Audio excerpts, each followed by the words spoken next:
আমাদের immediate post transplant যে সুস্থতা মাপা হয় ৩ ভাবে। ৩ ভাবে মানে ৩টা সেক্টরে, যে ফার্স্ট ইয়ার ১ বছর ক্রস করলে কতজন রোগী ভালো থাকছে, ৩ বছর ক্রস করলে কতজন রোগী ভালো থাকছে, ৫ বছর, ১০ বছর, ১৫ বছর। তো এইরকম দেখা যায় যে ১ বছর কিন্তু ৯৬% রোগী ভালো থাকছে। কিন্তু এটাই যখন ৩ বছরে মাপি তখন দেখা যায় নেমে আসছে হয়তো ৮০, ৮৫ ভালো থাকছে। এই ঈদে জামা জুতো অ্যাক্সেসরিজের ডিসকাউন্ট। যদি আমরা ৫ বছরে যাই তখন দেখা যাচ্ছে এটা ৭৫ নেমে আসছে। যদি আমরা ১০ বছরে যাই দেখা যাচ্ছে প্রায় 50-60% ভালো থাকছে। এইরকম যে এখন কি কারণে রোগীগুলো খারাপ হয়? সাধারণত প্রথম ৩ মাস আমরা পাশাপাশি রাখি, তারপরে বাসায় চলে যায়। তো একই সঙ্গে উত্তর হয়ে যাবে যে কিভাবে ট্রান্সপ্লান্ট করা রোগীটাকে মানে ট্রান্সপ্লান্ট কিডনিটাকে সুস্থ রাখা যায়। যে কারণে কিডনিটা খারাপ হয়ে যায়, প্রধান কারণ দেখা যায় যে 70-80% রোগী অনিয়মিত ওষুধ খান। এবার এর কারণ কি? অনেকেই বলেন যে হয়তো টাকা পয়সা, ওষুধ কিনতে পারছি না, এরকম। অনেক সময় মহিলারা বলেন হয়তো তার স্বামী কিংবা বাবা মা কিনে দেয়, সেটা কিনতে পারেনি। অনেক সময় মানুষের দেখা যায় যে অসতর্কতা, আমার ওষুধ দরকার এখন, শেষ হয়ে গেছে, ওর মনেই নাই, এখন হঠাৎ করে বাজারে গিয়ে ওষুধ পাচ্ছে না। এরকম হয়েছে যে বাসা থেকে হসপিটাল, আমাদের হাসপাতালে আসার এখানে এসে ওষুধ কিনে খাবে, দেখা গেল রাস্তায় গাড়ি প্রবলেম হয়েছে কিংবা ফেরিতে দেরি হচ্ছে, হয়তো সকালের ওষুধ দুপুরে চলে গেল। এরকম এরকম কিন্তু ঘটে। করোনার সময় দেখা গেছে যে ওষুধ পাওয়া যাচ্ছে না, তো আগের থেকে ওষুধ জোগাড় করে রাখতে হবে। ওষুধের পয়সাটা আমি বলি যে খাবার পয়সাও না থাকতে পারে, কাপড় কেনার পয়সা না থাকতে পারে, মোবাইল কেনার পয়সা না থাকতে পারে, কিন্তু ওষুধ কিনতে হবে। সব খাওয়া বন্ধ করে দিয়ে, খাওয়া দাওয়া বন্ধ করে ওষুধ কিনতেই হবে।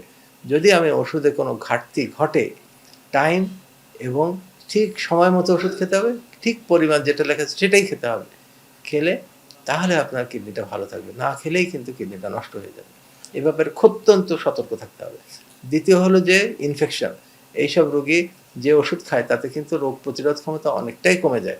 আমি বলি যে এইসব রোগী যাদের রোগ কিডনি প্রতিস্থাপন করা, তাদের শরীরটাকে নিজেই নিজের যত্ন নিতে হবে। বাচ্চার শরীর তার মা যত্ন নেয়, বাবা যত্ন, পরিবার যত্ন নেয়, কিন্তু আপনার শরীর, আপনি তো বড় মানুষ, আপনার শরীর আপনাকেই যত্ন দিতে হবে। এরকম দেখা যায় যারা অনেক আজকেও আসছে, প্রায় ১০ বছরের উপরে, ১২ কি ১৩ বছর হয়ে গেছে আমাদের এখানে করা, এখনো সুস্থ আছে। তাকে ৩টা প্রশ্ন করলাম যে কয়দিন তোমার ওষুধ খেতে হেরফের হয়েছে? স্যার আমার মনে হয় ২ দিন। ১৫ বছরে ২ দিন মাত্র হেরফের হয়েছে। This is the answer. So accurately সে ওষুধ খেয়েছে।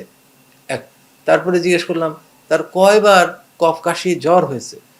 স্যার চিন্তা করলো, যে অনেকক্ষণ চিন্তা করবো, স্যার মনে হয় ১ বার কি ২ বার, এরকম ১৫ বছরে ১ বার কি ২ বার জ্বর কাশি হয়েছে।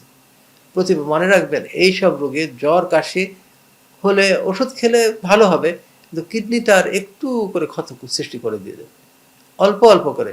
এখন একটা কিডনিকে যদি আমি একবার জ্বর কাশি হলে 1% কিডনিও যদি নষ্ট হয়, আর বছরে যদি ৪-৫ বার করে জ্বর কাশি হয়, তাহলে ৪-৫% চলে গেল ১ বছরে। ৫ বছর গেলে তো ৫-৫-২৫% চলে যায়। ১০ বছর গেলে 50% তো এমনিই চলে যায়। তারপরে ওষুধের কারণ আছে, অন্য কারণ আছে।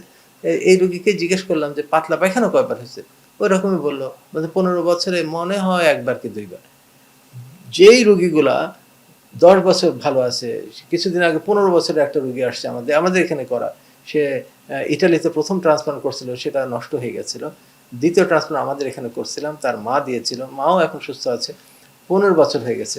একই কোশ্চেন, মনে হয় সে বলল যে একদিনের জন্য ওষুধের হেরফের হয়নি, টাইমের হেরফের হয়নি, পরিমাণের হেরফের হয়নি। এরকম জ্বর কাশি ১ কি ২ বার এরকম। তো কাজে আমার এই শরীরটাকে যতভাবে মরিয়ে রাখা দরকার, আমার যাতে ঠান্ডা না লাগে, সবসময় মাস্ক পরতে হবে, অনেক ধুলাবালি অ্যাভয়েড করতে হবে, ঠান্ডা বাতাস হু হু করে আসছে সেটা যেন আমার বুকে না লাগতে পারে, রাত্রে ফ্যান চালায় শুধু আমার শরীরে যেন ঠান্ডা না লাগে, বাচ্চাকে যেরকম মোড়ায় রাখে আমার শরীরটাকে এইভাবে রাখতে হবে। বাচ্চাকে যেন খাবার দাবার কত নিট অ্যান্ড ক্লিন করে পরিষ্কার পরিচ্ছন্ন করে মা খাওয়ায়, তো ঠিক আমার শরীরে যে খাবারটা ঢুকবে সেই খাবারটা যেন খুব নিট অ্যান্ড ক্লিন, যে পানিটা ঢুকবে যে এই খুবই সতর্ক থাকতে হবে, তাহলে পরে আমার শরীরে যেন কোনো ইনফেকশন না হয়। এই দুইটা জিনিস, ওষুধ এবং ইনফেকশন থেকে প্রতিরোধ, এই দুইটা জিনিস করলেই কিন্তু এই রোগীগুলো ভালো থাকে।